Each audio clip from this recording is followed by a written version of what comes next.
Commander Zixathala looked at the display screen in front of her with growing confusion. The crystalline formations that made up her body pulsed with a deep blue light, which meant she was thinking hard. Her ship, the Stellar Dawn, was the most advanced exploration vessel the Galactic Confederation had ever built. It should not be detecting what it was detecting. Run the scan again, she told her crew. The bridge was filled with beings from 12 different species, all working together to map the unknown regions at the edge of the galaxy. They had been traveling for 3 months, pushing further into unexplored space than anyone had gone before. Lieutenant Grexmore, a 6-armed insect creature from the hive worlds, clicked his mandibles nervously. Commander, the readings are the same. We are detecting artificial structures on 7 different worlds in this system, but according to our charts, these planets should be completely dead. Zixathala moved closer to the main display. The system they had found contained 9 planets orbiting a violent red star. The radiation levels were deadly. The gravity on most of the worlds was 3 times stronger than what most species could survive. The atmospheres were filled with poisonous gases, yet their sensors clearly showed cities, ships, and what appeared to be millions of life forms. Could it be a sensor malfunction? Asked Dr. Yilnara, the ship's science officer. Her purple skin was darker than usual, which meant she was worried. Negative, replied Grexmore. All systems are working perfectly. I have checked them 4 times. Zixathala made a decision that would change the galaxy forever. Take us closer. But keep our shields at maximum power and weapons ready. If there are people living in this impossible place, we need to know who they are. The Stellar Dawn moved carefully toward the 3rd planet. As they got closer, the readings became even more strange. The planet's surface was covered in what looked like normal cities with tall buildings and transport systems. But the atmosphere was so thick with poisonous gases that it glowed green from space. The radiation from the red star should have killed everything on the surface within minutes. Commander, called out Ensign Klypex from the communication station. We are receiving a transmission. It appears to be a greeting. Put it through, Zixathala ordered. A voice came through the speakers, speaking in perfect Galactic standard. It was a pleasant, friendly voice that sounded completely relaxed. Hello there, travelers. Welcome to the Terran Outer Colonies. I'm Jake Martinez, and I'll be your first contact representative today. Would you like to come down for coffee? We'd love to meet you. The entire bridge went silent. Zixathala felt her crystalline structure vibrate with shock. Terran? She had never heard of such a species. And the casual way this Jake person spoke, as if meeting alien explorers was something that happened every day, was deeply unsettling. This is Commander Zixathala of the Galactic Confederation exploration vessel Stellar Dawn. We are on a peaceful mission to map unknown regions of space. Who are your people? And how are you surviving in this environment? There was a pause, then laughter. Actual laughter. Oh, your Confederation. That's wonderful.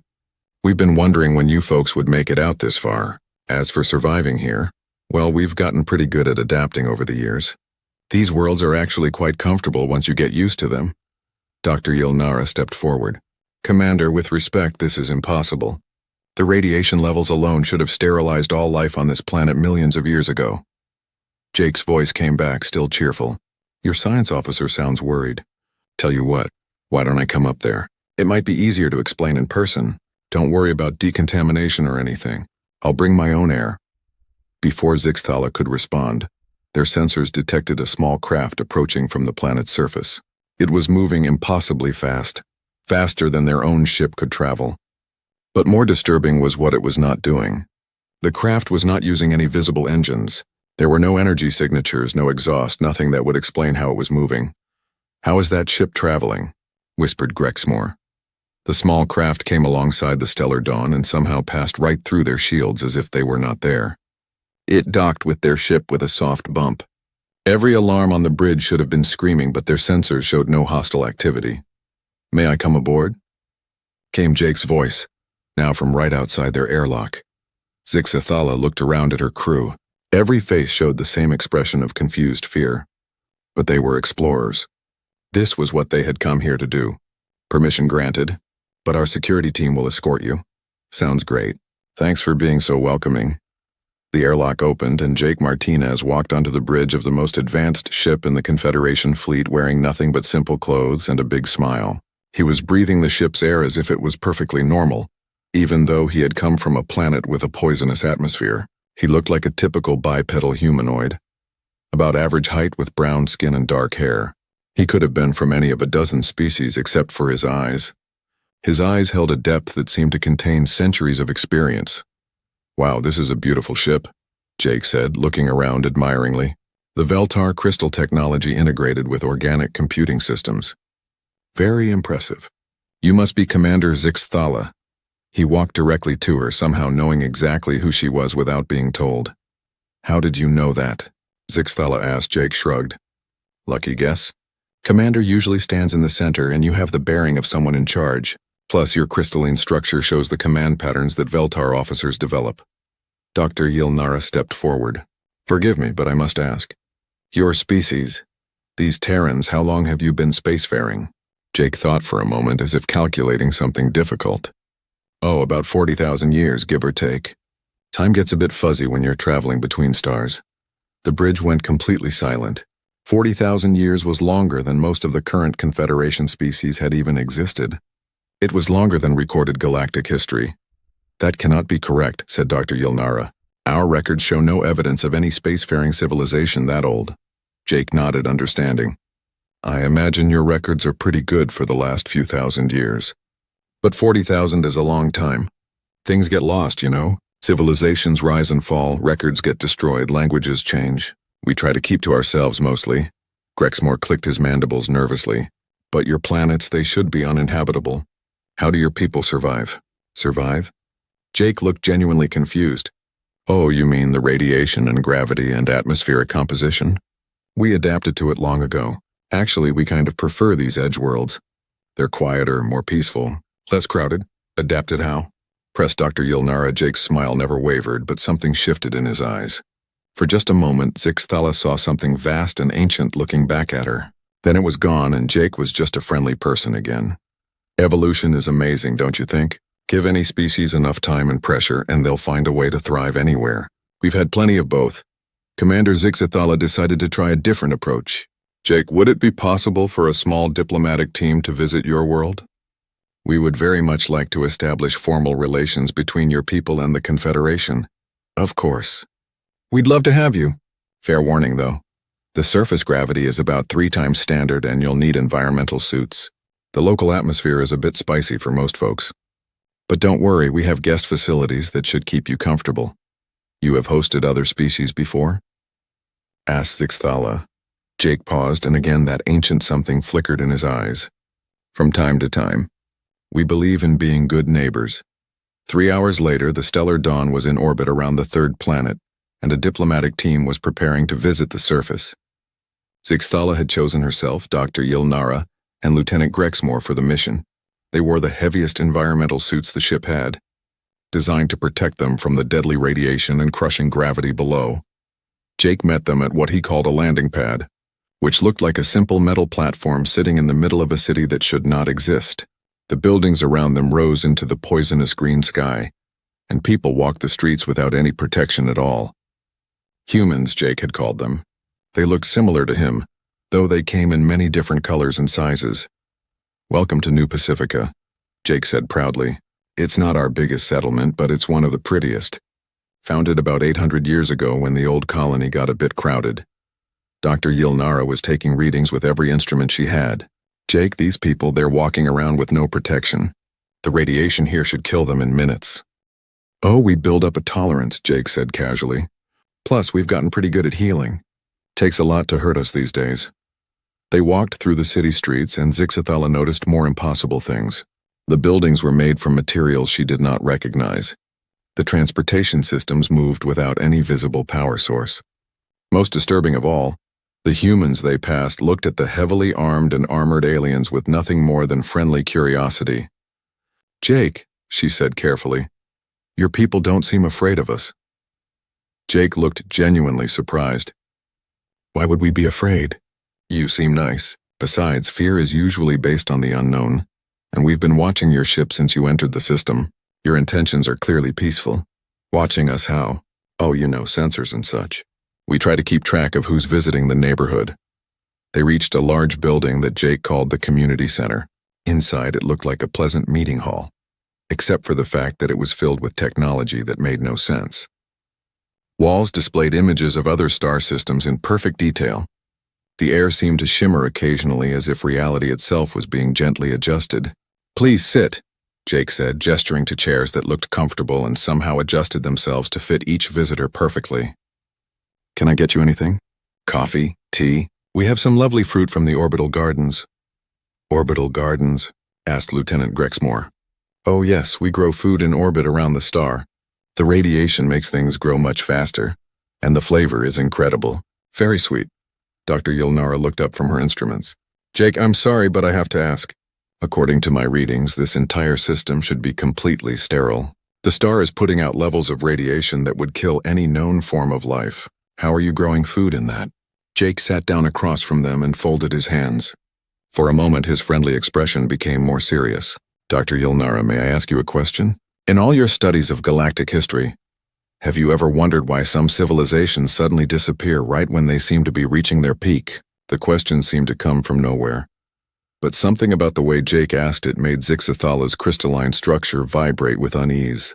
"That does happen," Dr. Yilnara said slowly. "Usually we assume it's because they destroy themselves through war or environmental damage." Jake nodded sadly. "That's what most people assume. And sometimes that's even true. But sometimes civilizations disappear because they need to, because staying visible becomes problematic." "What do you mean?" asked Zixathala. Jake's smile returned, but it was different now. Sadder and somehow much older. "Commander, how would your people react if they learned that there was a civilization that had been spacefaring for 40,000 years? One that had technology beyond their understanding? One that had been living in the places they thought were empty?" Zixathala thought about it honestly. "There would be fear, and probably demands for your technology. Some species would see you as a threat to be eliminated." "Exactly. So we learned long ago that it's better to be the neighbors no one notices. We live quietly, we help when we can, and we try not to interfere too much with the younger species as they grow up." "Younger species?" Lieutenant Grexmore clicked his mandibles. "You speak as if you've been watching us." Jake was quiet for a long moment. Then he stood up and walked to one of the wall displays. With a gesture, it showed an image of the galaxy, with thousands of points of light marking inhabited worlds. "We have been," he said simply, "for a very long time, and we've seen wonderful things. Art and music and stories that bring tears of joy, acts of kindness and courage that restore faith in the universe. But we've also seen darker things, species that grow too fast, become too powerful, too aggressive, who start to threaten not just themselves but everyone around them." The display changed, showing images of dead worlds, burned-out star systems, the remnants of civilizations that had destroyed themselves. "What happened to them?" whispered Dr. Yilnara. Jake turned back to them, and for just a moment Zixathala saw something in his eyes that terrified her, something vast and patient and unimaginably powerful. "They made choices," Jake said quietly, "and choices have consequences." Then the moment passed and he was friendly Jake again. "But let's not talk about sad things. You're here for first contact and that's a celebration. Tomorrow I'll show you our art galleries and introduce you to our poets. We have some wonderful stories to share." As they flew back to the stellar dawn that evening, none of the three visitors spoke. They were all thinking about Jake's words about the implications of what they had learned. Humanity was old, older than any known civilization. They lived in places that should be uninhabitable. They had technology that seemed like magic, and they had been watching. Commander Zixathala looked out at the stars and wondered how many other impossible civilizations might be out there, living quietly in the dark spaces between worlds, watching the younger species with ancient, patient eyes. 3 weeks after first contact with the humans, the Confederation's best minds were gathered in the Grand Assembly Hall on Veltar Prime. The crystal walls of the ancient building hummed with nervous energy as scientists, historians, and military leaders tried to make sense of what they had discovered. Dr. Yilnara stood at the center of the great hall, her purple skin darker than usual with worry. Around her, holographic displays showed images from the human worlds at the galaxy's edge. The images looked peaceful enough, but the readings beneath them told a different story. "Honorable Assembly," she began, her voice echoing off the crystal walls. "What we have discovered challenges everything we thought we knew about galactic history and evolution." Admiral Kextos, a massive warrior from the Bear Clan worlds, leaned forward in his seat. Just tell us what makes these humans so dangerous, Doctor. My fleets are ready to act if needed. That's just it, Admiral. We don't know if they're dangerous. But we don't know if they're safe either, and that might be the most frightening thing of all. Dr. Yilnara activated the first holographic display. It showed a detailed scan of Earth, the humans' claimed homeworld. This is where our problems begin. According to our historical archives, the planet these humans call Earth was listed as a failed experiment by the Forerunner civilization over 12 million years ago. The hall erupted in surprised murmurs. Everyone knew about the Forerunners, the mysterious ancient race that had supposedly seeded life throughout the galaxy before, vanishing without a trace. The records clearly state that Earth was sterilized by solar radiation after the Forerunners attempted to create life there. Dr. Yilnara continued. Yet Jake Martinez and his people claim this is their homeworld, and they've been spacefaring for 40,000 years. Professor Naltek, the Confederation's chief historian, spoke up from his floating platform. His gas-filled body shimmered with confusion. Doctor, those records are from the Central Archive. They have never been wrong about major historical events. I know, Professor, which brings us to our second problem. The display changed to show detailed scans of human biology. These humans should not exist. Their DNA contains sequences that we've never seen before. They can survive in environments that would kill any known species. They breathe poisonous atmospheres, walk in deadly radiation, and live on worlds with crushing gravity. Yet they show no signs of genetic modification or technological enhancement. Dr. Korlask, an insectoid biologist, clicked his mandibles thoughtfully. Evolution could explain some adaptation, but not to this degree. Not without millions of years of gradual change, and certainly not while maintaining such a standard humanoid form. Exactly, Dr. Yilnara agreed, which brings us to our third and most disturbing discovery. The display now showed images of human children playing in the streets of New Pacifica. Watch carefully. The assembly watched as human children, who appeared to be no more than 10 years old, played what looked like a simple game with small glowing objects.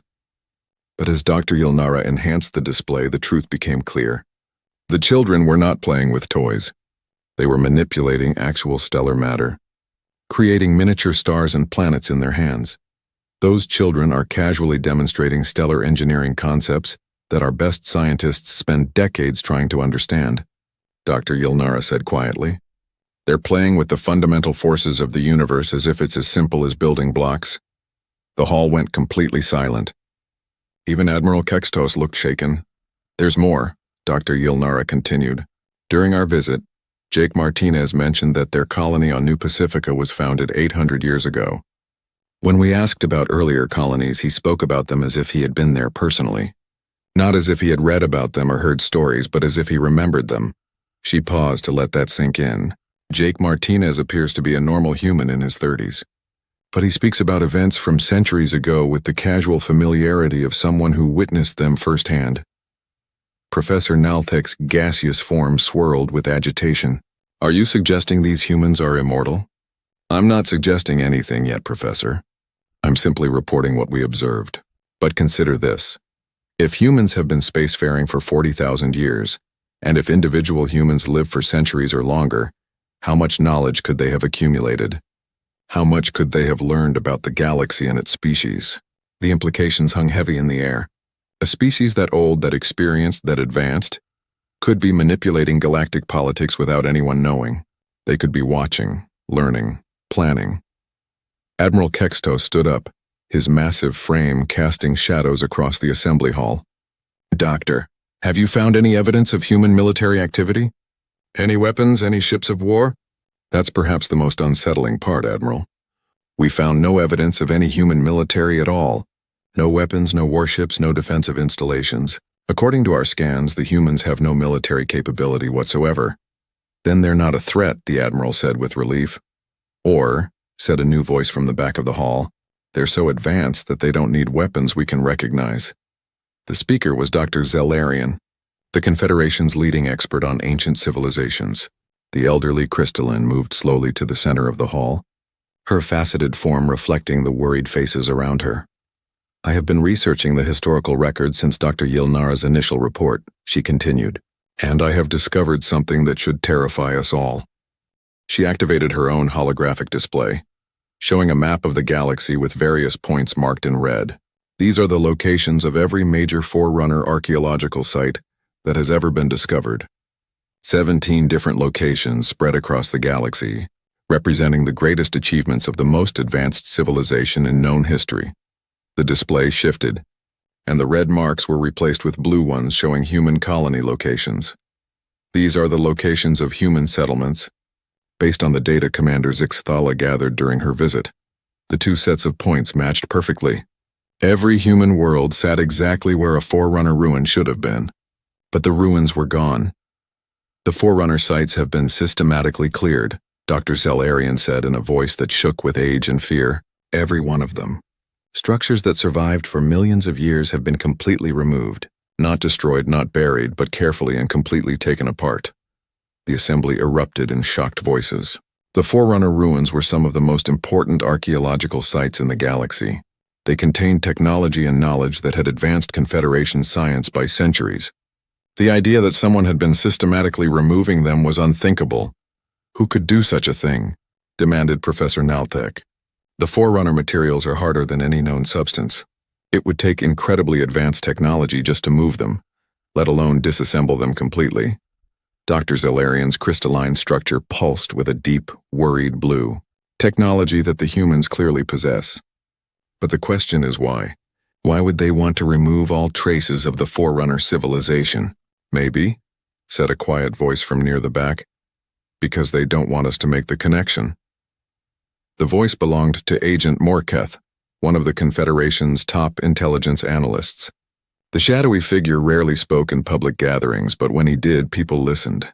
What connection? Asked Admiral Kextos. Agent Morketh moved to the center of the hall, his dark form seeming to absorb light. The connection between the Forerunners and humanity. Think about it. Humans claim to be from Earth, a world the Forerunners supposedly sterilized. They live on worlds where Forerunner ruins used to be, but the ruins are gone. They have technology that seems impossible, knowledge that spans millennia, and they speak about galactic history as if they lived through it. He paused, letting his words sink in. What if the Forerunners never disappeared? What if they simply changed? The suggestion was so shocking that several assembly members stood up in protest. The idea that humans might be the Forerunners or descended from them challenged fundamental beliefs about galactic history. That's impossible, declared Professor Nalthek. The Forerunners were described as beings of pure energy, vastly different from any physical species. Were they? Agent Morketh asked calmly. Or is that simply what we assume because that's what the surviving records tell us? Records that could have been edited, modified, or created specifically to hide the truth? Dr. Yilnara looked at her data again with fresh eyes. If humans are connected to the Forerunners, it would explain their impossible biology, their advanced technology, their age as a civilization. But it raises even more frightening questions, such as, asked Admiral Kextos, such as what happened to the 17 major galactic civilizations that disappeared at the height of their power over the last 12 million years. Agent Morketh said quietly. The hall went dead silent. Everyone knew the stories. Great civilizations that had risen to dominate their regions of space, only to vanish overnight.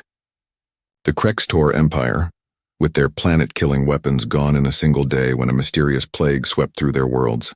The Quantum Collective, who could manipulate reality itself, destroyed when their own technology turned against them. The Iron Convergence, a machine intelligence that had conquered 1,000 worlds, suddenly shut down by what appeared to be a simple logic error.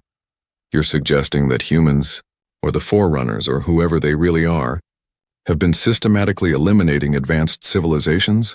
Dr. Yilnara asked. I'm suggesting that maybe those civilizations weren't eliminated, Agent Morketh replied. Maybe they were pruned. The word hung in the air like a curse. Pruned. Like gardeners cutting back plants that grew too large, too wild, too dangerous. Dr. Zellarian's ancient voice trembled as she spoke. If this is true, if humans have been watching and controlling galactic development for millions of years, then we need to ask ourselves a very important question. What does it mean that they've revealed themselves to us now? Admiral Kextos slammed his massive fist on his chair. It means they think we're getting too big, too powerful. They're preparing to prune us next. Or, said Dr. Yilnara quietly. "They're preparing to test us." The next day, reports began coming in from across Confederation space. Human tourists had appeared on dozens of worlds. They were polite, friendly, and seemed genuinely interested in learning about different cultures. They asked innocent questions about art, music, and philosophy. But intelligence analysts noticed that they always seemed to know exactly where to go and whom to talk to. On the military world of Kex Prime, a human woman named Sarah Chen had somehow obtained permission to tour the most secure weapons research facility in Confederation space. She spent hours asking detailed questions about the new reality-warping bombs being developed there. On the political center of Veltar Prime, a human man called David Kim had been invited to observe Senate proceedings. He sat quietly in the visitors' gallery, but sensors detected that he was recording everything with technology that didn't appear on any scans. On the trade world of Marketplace, human merchants had set up small shops selling simple crafts and artwork. But analysis of the materials they used showed impossible molecular structures that defied known physics. "They're not just visiting," Agent Morketh reported to an emergency session of the Security Council. "They're studying us, learning about our capabilities, our politics, our weaknesses." "Should we arrest them?" asked Admiral Kextos. "On what charges?" "They haven't broken any laws. They have proper documentation. They pay their bills, they're model visitors. But somehow they know things they shouldn't know, and go places they shouldn't be able to access." Commander Zix Thala, who had been quietly observing the proceedings, finally spoke up. "I think we're approaching this wrong. We're treating this like a military or intelligence problem. But what if it's something else?" "What do you mean?" asked Dr. Yilnara. "Jake Martinez told me something during our first meeting. He said they try to be good neighbors. What if that's exactly what this is? What if they're not studying us as enemies, but as neighbors they're trying to understand?" Agent Morketh shook his head. "Commander, with respect, neighbors don't systematically infiltrate each other's governments and military installations, don't they?" Zix Thala asked.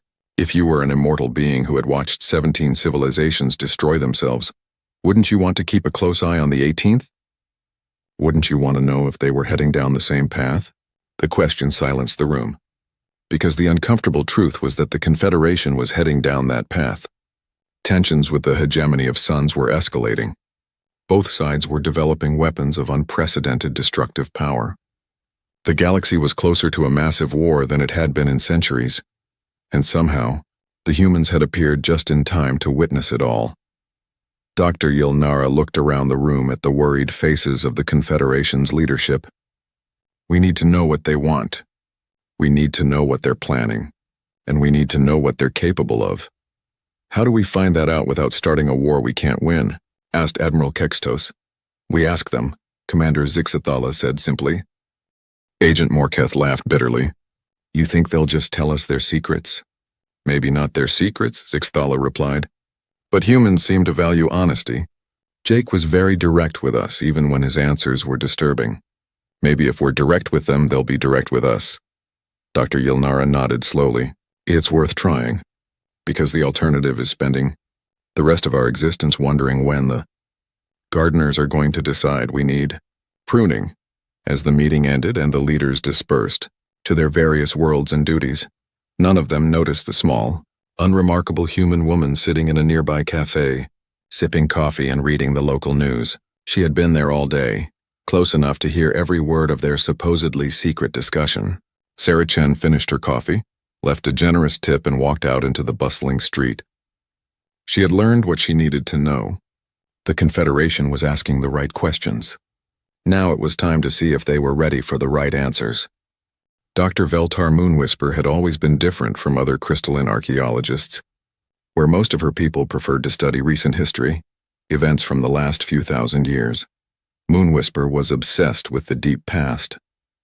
She spent her days in the deepest archives, reading records that most scholars considered too old and damaged to be useful. Today, she sat in the ancient records vault on Veltar Prime, surrounded by data crystals that contained information from across 12 million years of galactic history. Her crystalline body pulsed with excitement as she connected pattern after pattern, building a picture that terrified her more with each new discovery. The first pattern had been obvious once she started looking for it. Every major galactic civilization that had risen to dominate their region of space had eventually collapsed. Not gradually through normal decline, but suddenly and completely. The Krextor Empire, the Quantum Collective, the Iron Convergence, the Reality Shapers, the Void Walkers, 17 great civilizations over 12 million years, all gone at the moment of their greatest power. But it was the timing that caught her attention. Each collapse happened at exactly the right moment to prevent galactic catastrophe. The Krextor Empire had been developing weapons that could destroy entire star systems. Their collapse came just days before they planned to test their first galaxy-killer bomb. The Quantum Collective had discovered how to rewrite the fundamental laws of physics. They vanished the night before they planned to begin reshaping reality across 1,000 worlds.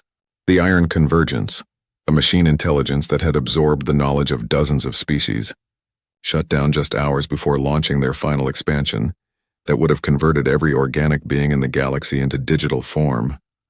Every single time, the collapse came at the perfect moment to save the galaxy from destruction. Moonwhisper's research showed that these were not coincidences. Someone or something had been watching these civilizations, studying them, and when they became too dangerous that someone had acted, she pulled up the detailed records of the Krextor collapse.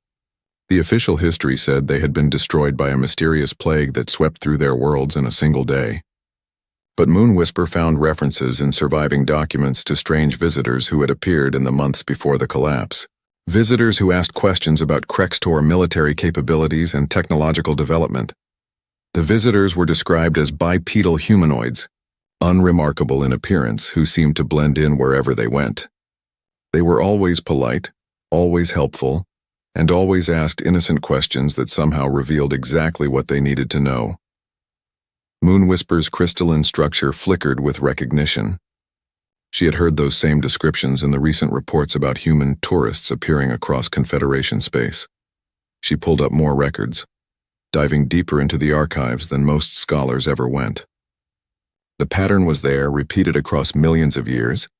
Before each great collapse, there were always reports of mysterious visitors, helpful strangers who appeared just in time to offer assistance during crises, friendly tourists who asked innocent questions about technology and culture. The descriptions varied slightly across different species and time periods, but the core details remained consistent. Bipedal humanoids, unremarkable appearance, impossibly knowledgeable about local customs and languages, always polite, always helpful, and always disappearing just before the civilizations they visited collapsed. Moonwhisper realized she was looking at 12 million years of human activity. 12 million years of careful, patient gardening. She activated her communication system and sent an urgent message to Dr. Yilnara. "Doctor, I need to meet with you immediately. I've found something that changes everything." 2 hours later, Moonwhisper stood in Dr. Yilnara's laboratory, projecting holographic displays that showed the pattern she had discovered. Around them, the laboratory hummed with activity as other scientists worked on their own projects, unaware of the conversation that was about to reshape their understanding of galactic history. 17 civilizations, Moonwhisper said, her voice tight with controlled fear. All of them collapsed at the exact moment they became existential threats to galactic stability. And before each collapse, there were reports of visitors matching human descriptions. Dr. Yilnara studied the displays with growing alarm. "This can't be right. You're suggesting that humans have been operating across the galaxy for millions of years, systematically destroying advanced civilizations." "Not destroying," Moonwhisper corrected. "Pruning. Look at the details of each collapse. The Krextor plague specifically targeted their warrior caste, leaving their civilian population alive but without military leadership. The Quantum Collective's reality warping technology turned against them in a way that sealed their dimension off from the rest of the galaxy, protecting everyone else while trapping them inside. The Iron Convergence's logic error cascade shut down their expansion protocol while leaving their core worlds intact." She paused, letting the implications sink in. These weren't genocides. They were surgical procedures. Each civilization was neutralized in a way that eliminated the threat while minimizing collateral damage. Dr. Yilnara sat down heavily in her chair. "If this is true, if humans have been the galaxy's immune system for millions of years, then what does their current behavior mean? They've revealed themselves to us, they're studying our capabilities. They're asking questions about our weapons and politics. I think, Moonwhisper said quietly. They're deciding whether we need to be pruned. Before Dr. Yilnara could respond, an alarm sounded throughout the laboratory. The holographic displays around them shifted to show an incoming priority message from Confederation intelligence. Agent Morketh's shadowy form appeared in the display, his voice tense with urgency. All department heads report to emergency assembly immediately. We have a situation. The Grand Assembly Hall was packed with every senior official in the Confederation government. The crystal walls hummed with nervous energy as hundreds of beings from dozens of species waited to hear what had prompted this emergency session. Agent Morketh stood at the center of the hall, surrounded by holographic displays showing star charts and intelligence reports. His usually calm demeanor was cracked with visible stress. "Fellow beings," he began, "the situation has escalated beyond our worst projections. In the past 24 hours, human tourists have appeared on every major Confederation world simultaneously. Not just a few here and there, but hundreds of them, all arriving at exactly the same time.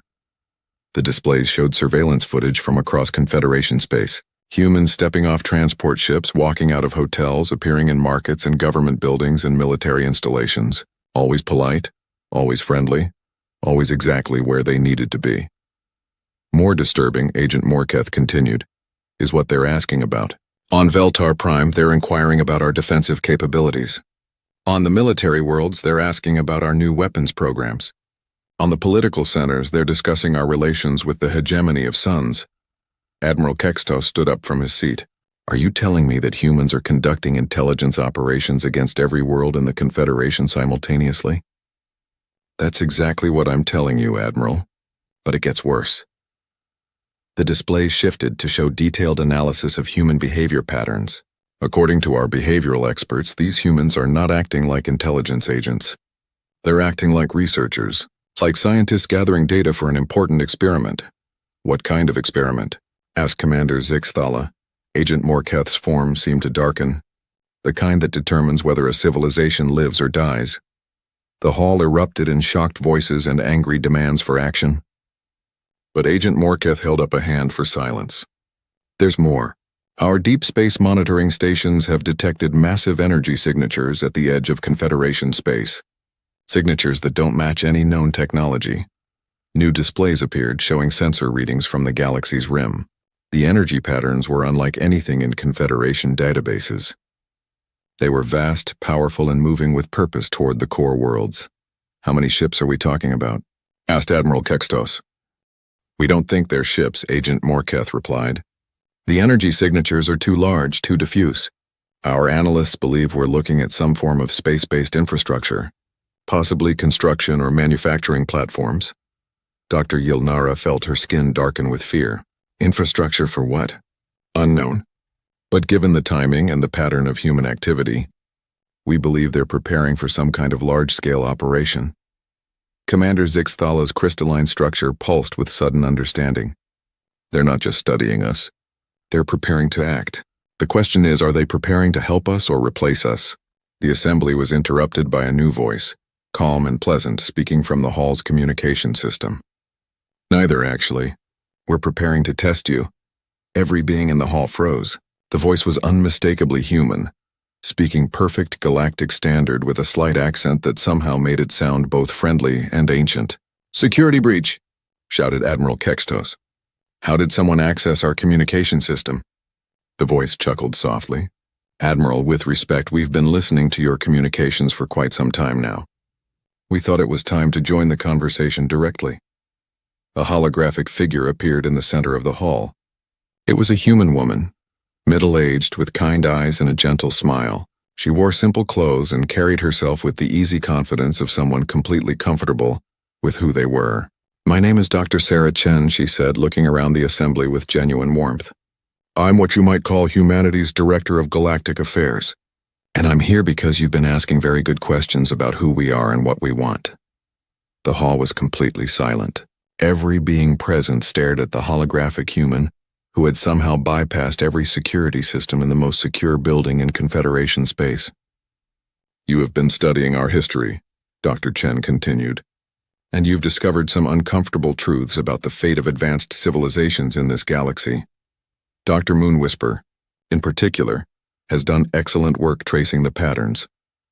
Moonwhisper's crystalline structure flared with surprise and fear. How could this human know about her research? The answer to your question, Dr. Chen said, addressing the assembly as a whole, is yes. We have been the galaxy's gardeners for a very long time. We have watched civilizations grow and flourish, and when necessary, we have intervened to prevent them from destroying themselves and everyone around them. Admiral Kextos found his voice. Are you threatening us? Dr. Chen's expression became sad. Admiral, in 12 million years, we have never once acted out of malice or aggression. Every intervention we've made has been to protect life, to preserve the possibility of growth and learning and beauty in this galaxy. We don't threaten. We simply act when action becomes necessary. And you think action is necessary now? Asked Commander Zixthala. We think, Dr. Chen said carefully, that you are approaching a critical decision point. Your civilization has developed weapons capable of destroying star systems. Your political situation is escalating toward a war that could devastate half the galaxy, and your reaction to discovering our existence will determine what happens next. Dr. Yilnara stepped forward. What kind of reaction are you looking for? Dr. Chen smiled, and for a moment she looked genuinely hopeful. Wisdom, growth, the recognition that power must be balanced with responsibility. In 12 million years, 17 civilizations have faced this same test. All of them chose power over wisdom, expansion over understanding, dominance over cooperation. She paused, her expression becoming more serious. We're hoping you'll be different. We're hoping you'll be ready to join us as partners rather than requiring management as children. The implication was clear. Choose wisdom, become partners. Choose power, become history. Agent Morketh's shadowy form rippled with tension. And if we're not ready? If we make the wrong choice? Dr. Chen's hologram flickered slightly, as if the signal was being affected by some vast energy source. Then we'll do what we've always done, what we've had to do 17 times before. We'll make sure that the galaxy survives even if individual civilizations do not. The hologram stabilized, and Dr. Chen looked directly at Commander Zixthala. Commander, you asked me once what it was like to be good neighbors. I told you we try to help when we can and not interfere too much. But sometimes when the neighborhood is threatened, good neighbors have to take action to protect everyone. How long do we have? Asked Dr. Yilnara quietly. That depends on you, Dr. Chen replied. The infrastructure you've detected at the galaxy's edge is indeed preparation for a large-scale operation. But what kind of operation depends entirely on the choices your people make in the coming days. Her hologram began to fade. We'll be watching as we always have, and we'll be hoping as we always do, that this time will be different. The hologram disappeared, leaving the assembly in stunned silence. Outside, the stars continued their ancient dance, unaware that the fate of galactic civilization hung in the balance of decisions yet to be made. In the depths of space at the galaxy's edge, massive structures older than most stars continued their slow, patient work. Humanity's true infrastructure, hidden for millions of years, hummed with quiet power as it prepared for whatever outcome the test might bring. The gardeners were ready. The question was whether their latest charges would bloom or require pruning. The war began 3 days after Dr. Sarah Chen's message to the Confederation Assembly. It started, as most wars do, with a misunderstanding that spiraled out of control. A Confederation patrol ship detected what appeared to be a hegemony of Sun's military vessel in neutral space. When they moved to investigate, the ship fired on them without warning. The patrol ship was destroyed with all hands, but not before sending a distress signal that reached every major news network in the galaxy. Within hours, both the Confederation and the hegemony were mobilizing their fleets. Politicians on both sides called for immediate retaliation. Military commanders dusted off war plans that had been prepared years earlier. And across the galaxy, civilians began to panic as they realized that the two greatest powers in known space were about to destroy each other. What neither side knew was that the ship that had fired the first shot was not from the hegemony of suns. It was something far older and far more dangerous, activated by people who believed that war was the only way to solve their problems. In the emergency command center on Veltar Prime, Admiral Kextos stared at the tactical displays showing fleet movements across the galaxy. Red icons representing Confederation forces were moving toward the neutral zone, while blue icons showed hegemony fleets doing the same. Within 48 hours, the largest military forces in galactic history would meet in battle. "Admiral," called out his aide, Lieutenant Pexara, "we're receiving reports from the Outer Rim. Several of our deep space monitoring stations have gone silent." "Hegemony advance forces?" asked the Admiral. "Unknown, sir." The stations went dark without sending any distress signals. "They just stopped transmitting." Admiral Kextos felt a chill run through his massive frame. During his long military career, he had learned to trust his instincts. And right now those instincts were screaming that something was very wrong. "Get me a direct line to Confederation High Command," he ordered, "and find out what happened to those monitoring stations." Before Lieutenant Pexara could respond, every display in the command center flickered and changed. The tactical readouts disappeared, replaced by an image that made everyone in the room freeze with terror. It showed a star system at the galaxy's edge, where one of their monitoring stations should have been. But the station was gone. The planets were gone. Even the star itself had been reduced to nothing more than empty space filled with glowing particles. "What happened there?" whispered Lieutenant Pexara. The answer came from a familiar voice, calm and pleasant as always, but now carrying an undertone of infinite sadness. "The hegemony of suns has activated a weapon they should never have built," said Dr. Sarah Chen. Her holographic form appeared in the center of the command center, looking directly at Admiral Kextos. "A device capable of unmaking matter at the quantum level. They tested it on your monitoring station." Admiral Kextos found his voice, though it came out as barely more than a growl. "They destroyed an entire star system just to test a weapon." "They destroyed an entire star system to send a message," Dr. Chen corrected. "They want you to know that they have the power to erase Confederation worlds from existence, and in response your own scientists are preparing to deploy their reality-warping bombs, which can tear holes in space-time itself." The Admiral looked around his command center at the faces of his staff. Every one of them showed the same expression of horrified understanding. The galaxy was about to witness a war fought with weapons that could literally destroy reality. "Dr. Chen," Admiral Kextos said carefully, "what are your people going to do about this?" Dr. Chen's holographic form flickered slightly, and for a moment her pleasant expression was replaced by something ancient and terrible. "What we have always done, Admiral. What we were forced to do 17 times before." Before anyone could respond, alarms began sounding throughout the command center. The displays showed new contacts appearing throughout Confederation space. Hundreds of them. Thousands. Ships that had not been there moments before, now surrounding every major world and military installation. But they were not ships in any conventional sense. They were structures of impossible beauty and complexity, made of materials that seemed to shift and flow like liquid starlight. They moved without any visible propulsion, and they generated no energy signatures that Confederation sensors could detect. "Admiral," Lieutenant Pexara said in a shaking voice, "we're receiving a transmission. It's being broadcast simultaneously to every world in both the Confederation and the hegemony." "Put it through," Admiral Kextos ordered. Dr. Chen's image appeared on screens across the galaxy, in government buildings and military bases and private homes. Her voice was heard by billions of beings, and her message was simple and terrifying. "Citizens of the galaxy," she began, "my name is Dr. Sarah Chen, and I represent the human species. For 12 million years, we have watched over the younger races of this galaxy, guiding your development and protecting you from threats too dangerous for you to face alone." The transmission showed images of the 17 great civilizations that had risen and fallen throughout galactic history. Each one was depicted at the height of their power. Just before their sudden collapse, 17 times, we have been forced to intervene when civilizations developed weapons capable of destroying not just themselves, but all life in the galaxy. Each time we hoped it would be the last. Each time we were disappointed. The images changed to show the current crisis. Confederation and hegemony fleets moving toward war. Weapons of unimaginable destruction being prepared for use. Politicians and military leaders on both sides calling for total victory regardless of the cost. Today, both the Confederation and the hegemony possess weapons that threaten the stability of space-time itself.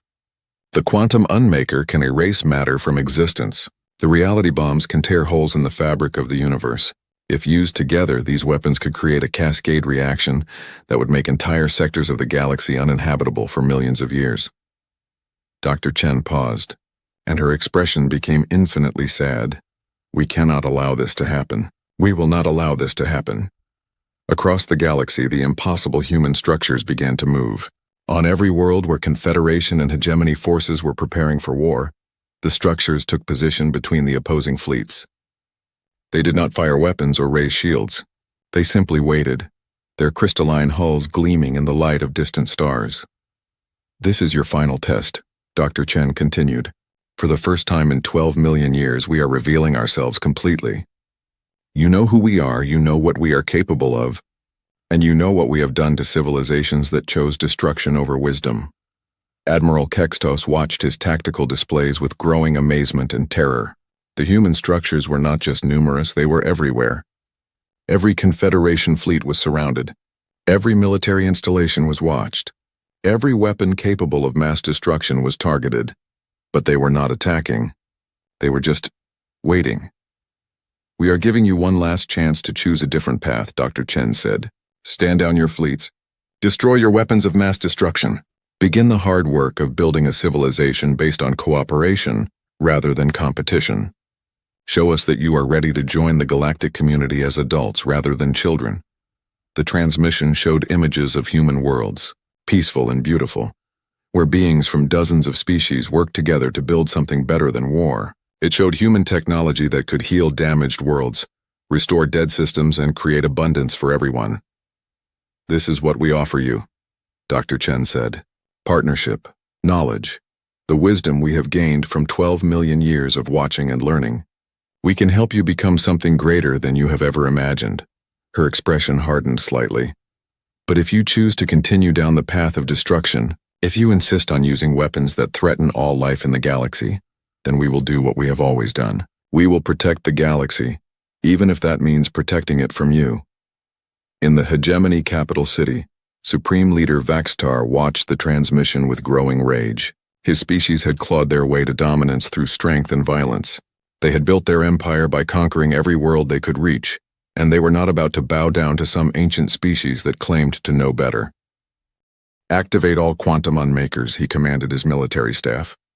Target every human structure in our space. We will not be intimidated by these gardeners.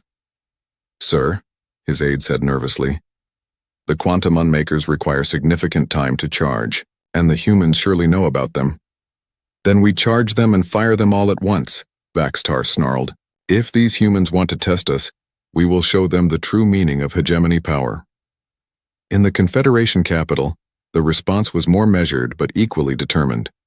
The High Council met an emergency session to debate their options, but the conclusion was inevitable. They could not allow any species, no matter how ancient or powerful, to dictate terms to the Confederation. Deploy the reality bombs, ordered Chancellor Yexana. If the humans want to reveal themselves, they can face the consequences. We will not submit to alien overlords. Across the galaxy, the final preparations for war began. On hegemony worlds, massive quantum unmaker platforms rose from hidden installations, their exotic matter cores beginning the dangerous process of achieving critical resonance. On Confederation worlds, reality bombs were loaded onto their fastest ships, prepared to tear holes in spacetime itself at the targets of their choosing. And in the space between worlds, human structures waited with infinite patience. Their crews, beings who had lived for thousands of years and seen the rise and fall of entire civilizations, prepared for what they hoped would be their final intervention. Dr. Sarah Chen stood on the bridge of the structure designated as Humanity's Voice, looking out at the stars that her people had called home for longer than most species could imagine.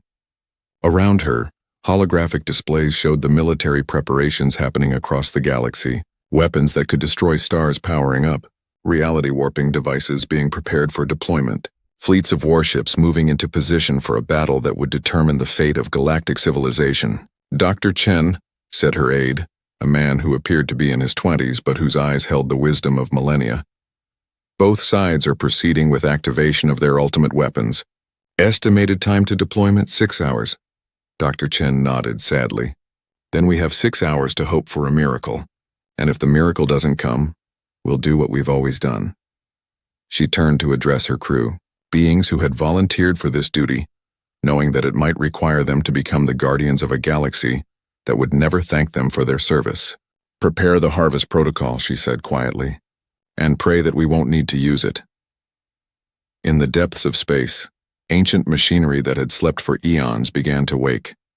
Power sources older than recorded history came online. Weapons that could reshape reality itself emerged from hiding places scattered across the galaxy's rim. For the first time in 12 million years, humanity was preparing to reveal the full extent of their capabilities. And for the first time in their long history as guardians, they genuinely hoped they would not need to use them. The test had begun.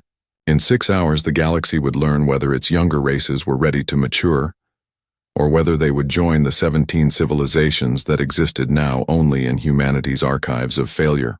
The gardeners were ready to prune again, but they were also ready to welcome new partners, if the galaxy could find the wisdom to choose cooperation over destruction. The next 6 hours would determine which path the future would take. The moment of truth came exactly 6 hours later, when both the Confederation and the hegemony of suns fired their ultimate weapons simultaneously.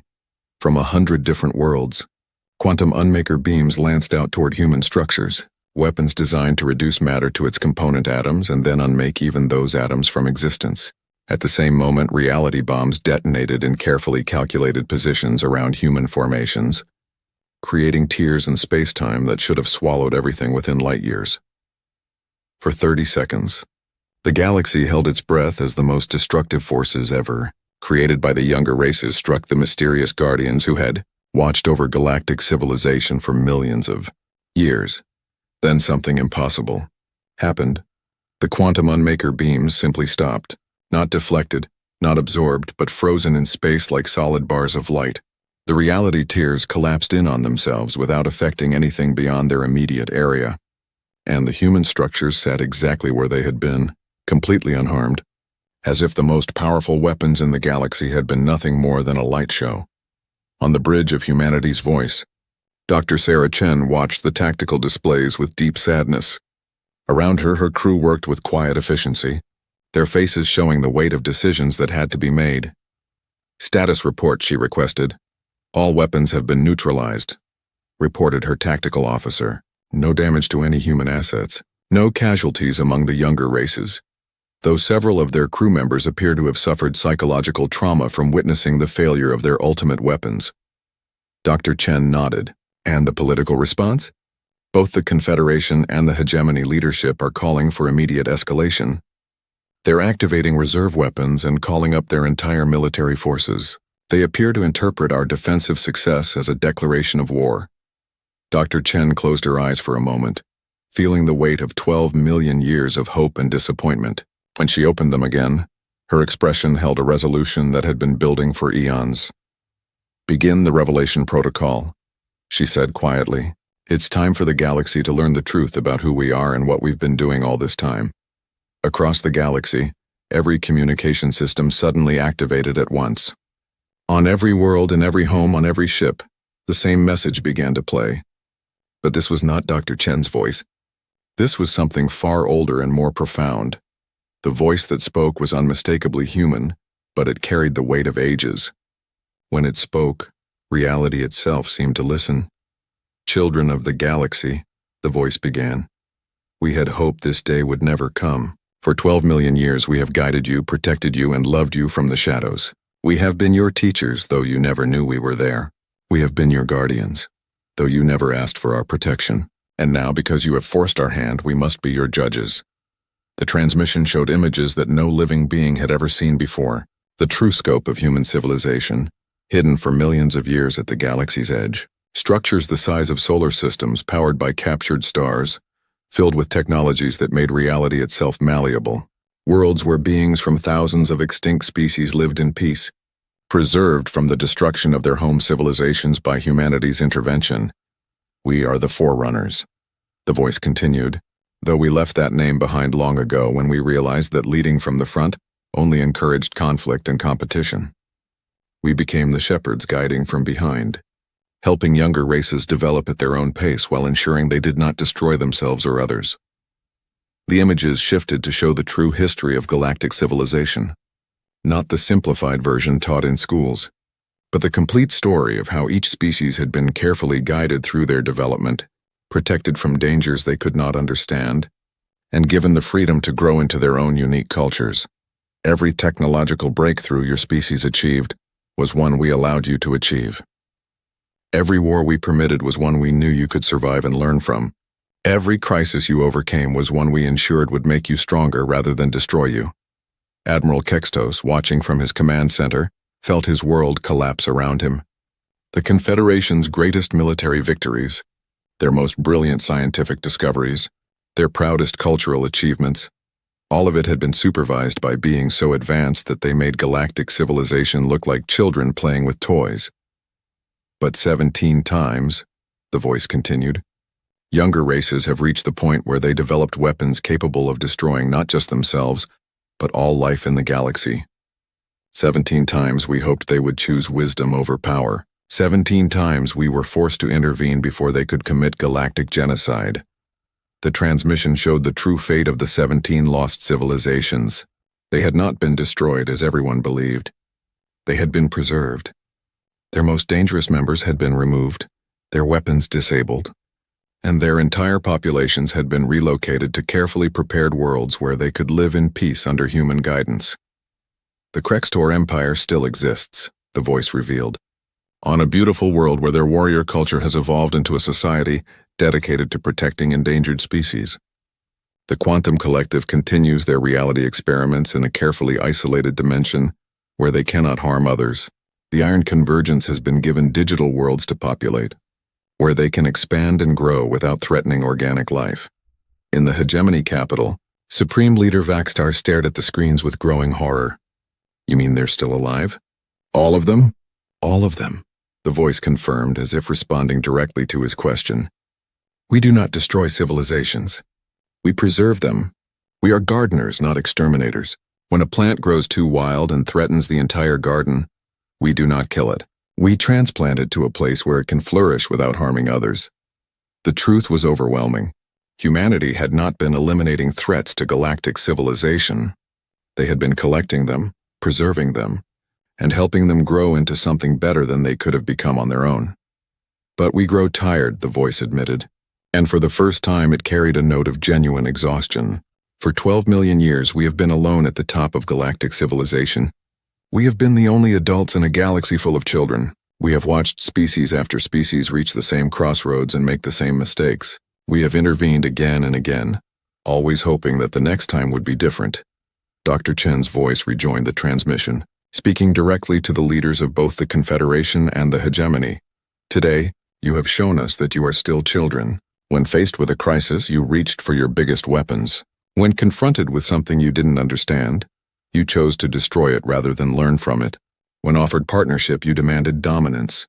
On every world, in every government building, in every military command center, the leaders of galactic civilization felt the weight of judgment falling upon them. However, Dr. Chen continued, and her voice carried a note of hope. You are not the first to fail this test, and because we have learned patience over the millennia, we are prepared to offer you the same choice we offered the 17 civilizations before you. The transmission showed 3 possible futures. The first showed the galaxy as it was now, locked in conflict with both sides preparing for total war using weapons that could destroy entire sectors of space. The second showed the same galaxy but peaceful and empty. Confederation and Hegemony worlds that were still inhabited, but their populations reduced to pre-industrial levels. Their dangerous technologies removed, their leaders replaced by human administrators, who would guide them slowly back toward civilization. The third showed something unprecedented, a galaxy where humans worked openly alongside the younger races, sharing their technology, their knowledge, and their wisdom, where the impossible problems that seemed to require war were solved through cooperation, where species that had been enemies for centuries learned to see each other as partners in building something greater than any of them could achieve alone. The first future, Dr. Chen explained, leads to the destruction of galactic civilization within decades. Your weapons will tear holes in reality that cannot be repaired. Entire sectors will become uninhabitable.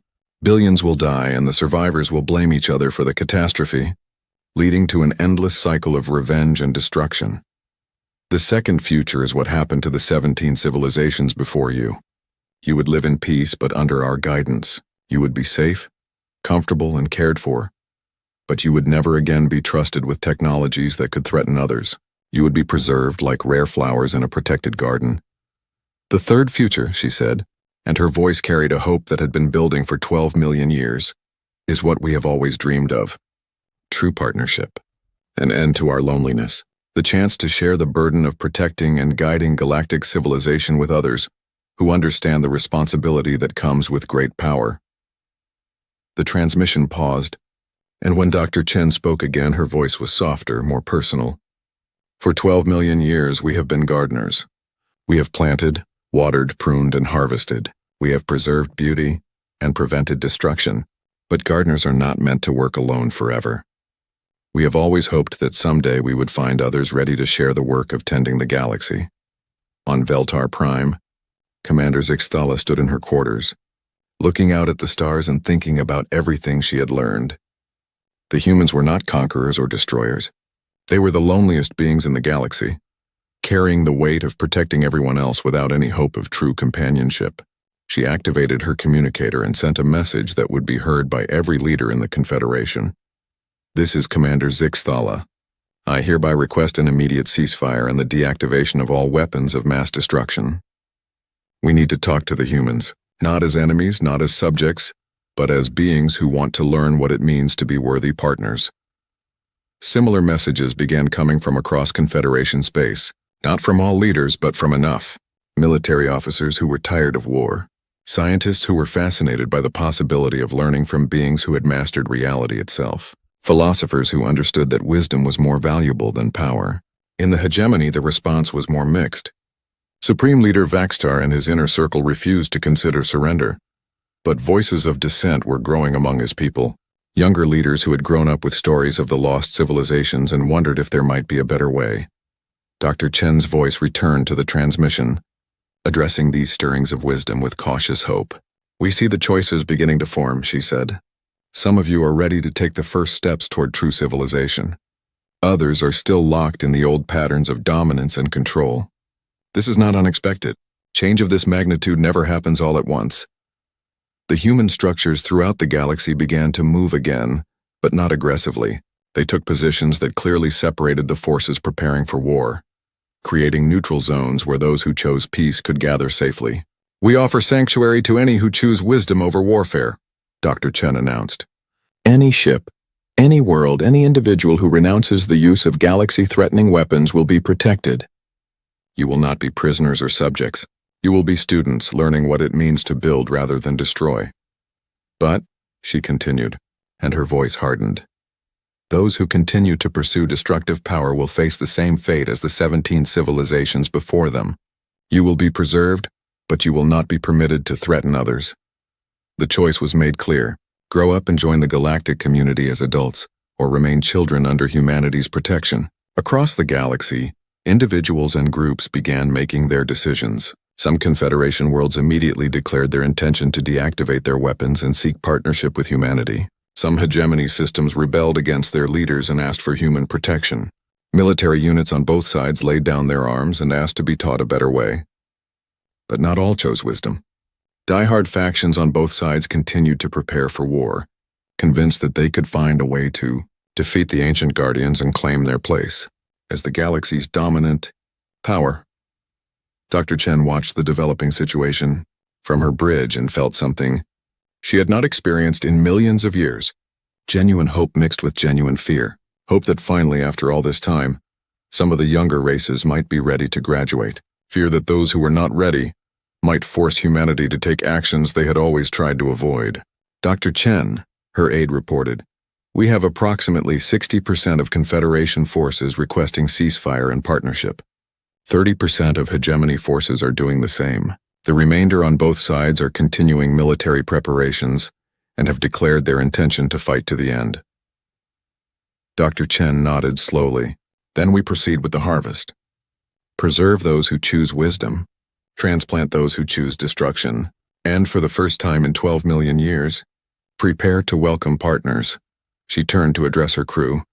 beings who had carried the burden of galactic guardianship for longer than most civilizations had existed. Send the message to all human installations. The age of hidden shepherding is ending. The age of open partnership begins today. For those ready to grow, we will be teachers and colleagues. For those who refuse to grow, we will be what we have always been. The guardians who ensure that the galaxy survives, even when individual civilizations do not. As her orders spread across human space, ancient systems that had waited patiently for millions of years began their final activation, not for destruction, but for the most complex preservation and relocation operation in galactic history. The test was complete. The results were mixed, as they always were, but for the first time since they had taken on the role of galactic guardians,